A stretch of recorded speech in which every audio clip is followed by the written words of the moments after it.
छत्रपती संभाजीनगरच्या वाळूज भागात रस्त्याच्या कडेला 3 विहिरी असल्याचं समोर आलंय। नाशिक दिंडोरीच्या घटनेनंतर प्रशासनाकडून विहिरी बुजवण्याच्या हालचाली सुरू करण्यात आल्या। स्थानिकांकडून याबाबत प्रशासनाकडे विहिरी बुजवण्याची मागणी करण्यात येते, मात्र मोबदला दिल्याशिवाय विहिरी बुजवू देणार नाही असा आक्रमक पवित्रा शेतकऱ्यांनी घेतलाय।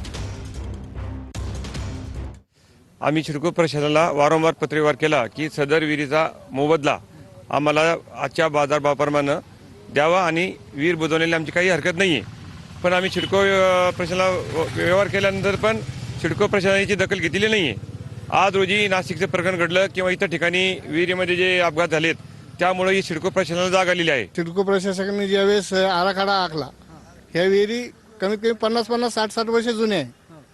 आराखडा आखताना त्यांना म्हणजे विहिरीचा विचार करायला पाहिजे नव्हता, घराचा विचार करायला पाहिजे नव्हता। आणि आज आमच्यावर दबाव टाकला जातो की तुमच्यावर गुन्हा दाखल करू। कोणत्या हिशोबाने आमच्यावर गुन्हा दाखल करणार?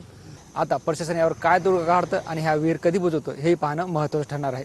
कॅमेरा पर्सन आकाश येवलेसह ज्ञानेश्वर लोंढे, TV9 मराठी, छत्रपती संभाजीनगर।